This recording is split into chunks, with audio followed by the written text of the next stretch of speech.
Good morning class. आज हम bonding in coordination compounds के बारे में शुरुआत करेंगे और वैलेंस बॉन्ड थ्योरी बेसिकली हम पढ़ेंगे। वर्नर जो थे वो पहले साइंटिस्ट थे या पहले आप कह लीजिए व्यक्ति थे जिन्होंने कोऑर्डिनेशन कंपाउंड्स के बारे में बताया और उन्होंने अपनी थ्योरी दी। लेकिन उनकी थ्योरी देने के बाद भी कुछ ऐसे आंसर्स थे क्वेश्चंस के जो हम क्या नहीं कर सकते, एक्सप्लेन नहीं कर सकते। कुछ क्वेश्चंस ऐसे रह गए, क्वेश्चन मार्क रह गए उनकी थ्योरी में जो उन्होंने वर्नर्स थ्योरी दी थी। पहला डाउट ये है, why only certain elements possess the remarkable property of forming coordination compounds. दूसरा, why the bonds in coordination compounds have directional properties. बिल्कुल डायरेक्शनल प्रॉपर्टीज होती है वहाँ।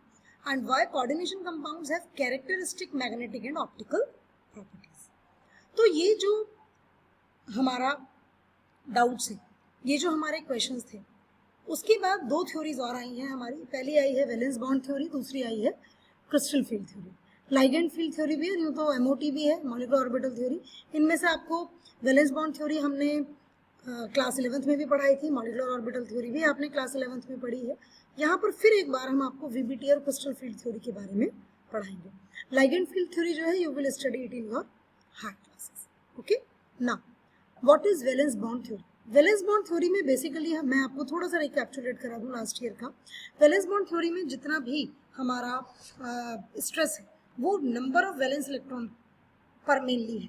कि नंबर ऑफ वैलेंस इलेक्ट्रॉन तय करेंगे कि क्या हाइब्रिडाइजेशन होगा, कितना बॉन्ड बनेगा, फिर उन पर जो लोन पेयर्स बच गए हैं वो शेप डिसाइड करेंगे, हेल्प करेंगे हमारी कि क्या शेप रह जाएगी मॉलिक्यूल की लाइफ टाइम। तो यहाँ पर क्या है वैलेंस बॉन्ड थ्योरी, जरा स्टडी करते हैं।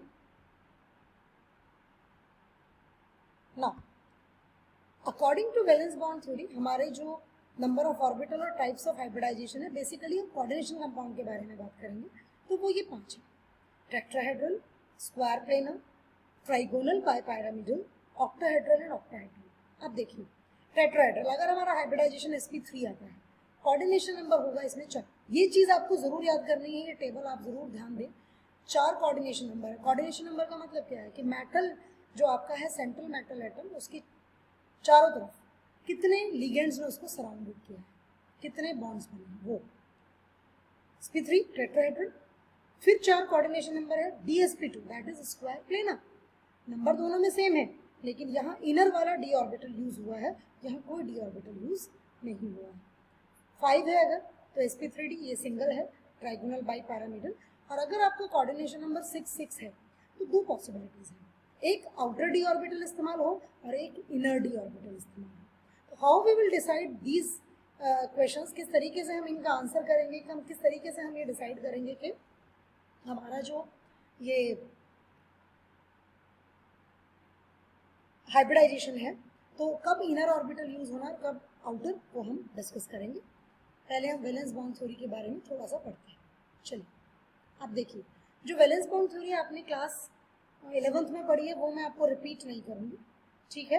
अब हम यहाँ पर बेसिकली क्या करेंगे, जब हम यहाँ पर valence bond theory coordination compounds की देखते हैं तो हमें सबसे पहले एक काम ज़रूर करना है कि हमें सबसे पहले ये ज़रूर पता होना चाहिए कि जो हमारी फर्स्ट डी ब्लॉक की ट्रांजिशन सीरीज है उसके जो एलिमेंट्स और उसका जो ग्राउंड स्टेट का कॉन्फ़िगरेशन है वो हमें बहुत अच्छे से क्लियर होना चाहिए।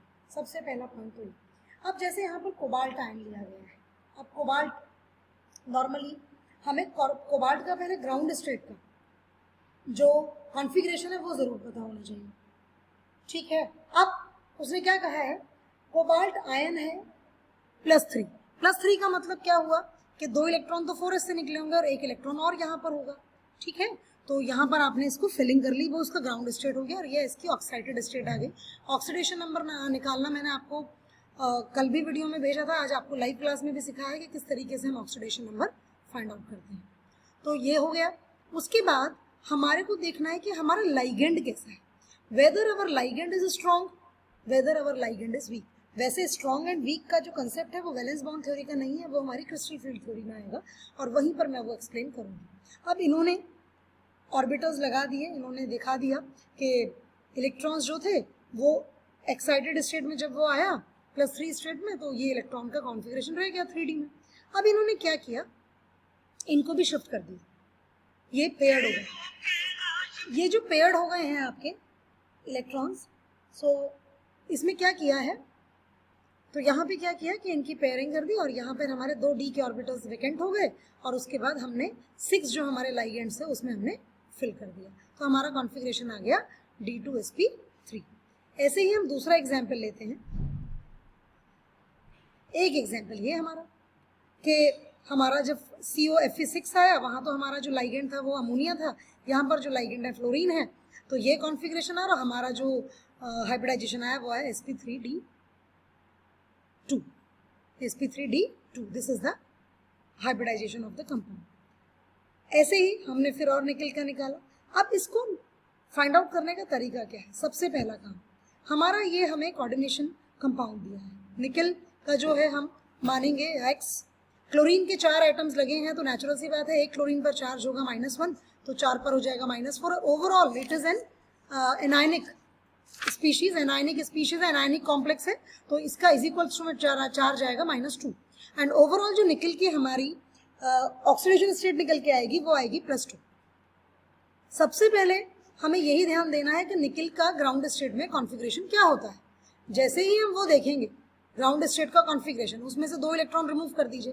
पहले आपको रिमूव करने हैं s ऑर्बिटल से और बाद में आपका d ऑर्बिटल आएगा, ठीक है। उसके बाद आपके कितने लाइगेंड्स हैं? 4 लाइगेंड्स हैं। अब आप देखिए आपका यहाँ पर एक इलेक्ट्रॉन है, उसके बाद s और 3 p हैं और इसका जो कॉन्फ़िगरेशन आया है वो sp3 आया है, sp3 आया है, उसका जो कॉन्फ़िगरेशन है वो sp3 आया है। So the main question is here कि हम जब कॉन्फ़िगरेशन लिख रहे हैं या हम जब फिलिंग ऑर्बिटल्स की कर रहे हैं तो ये कैसे डिसाइड करेंगे कि कब हमारा इनर डी ऑर्बिटल यूज होना है और कब हमारा आउटर डी ऑर्बिटल यूज होना है। Main question is that and this is the drawback of this theory. इस थ्योरी का ड्रॉबैक भी रहा है कि हम ये कैसे फाइंड आउट कर लें कि विच ligand, for which ligand we have to use the inner orbital and for which ligand we have to use the outer d orbitals. This is the main question. इतने सारे एग्जाम्पल्स मैंने आपसे deal करे। Now अब हमारा जो next question बचा वो ये क्वेश्चन बच गया कि how we will decide the participation of which kind of d orbital, inner और आउटर। तो ये जो है ये हमारी वीबीटी थ्योरी थी, इसने कुछ हद तक हमें स्ट्रक्चर्स और हाइब्रिडाइजेशन में हेल्प की, लेकिन इसके बाद भी हमारे ये वाला डाउट फिर भी बना रहा। इस डाउट को एक्सप्लेन करने के लिए हम CFT पढ़ेंगे कल। पहले हम दोबारा से इन वाले ही कॉन्फ़िगरेशंस की, इन वाले हाइब्रिडाइजेशन की एक बार प्रैक्टिस करेंगे और उसके बाद हम CFT शुरू करेंगे। Thank you class, thank you and have a good day.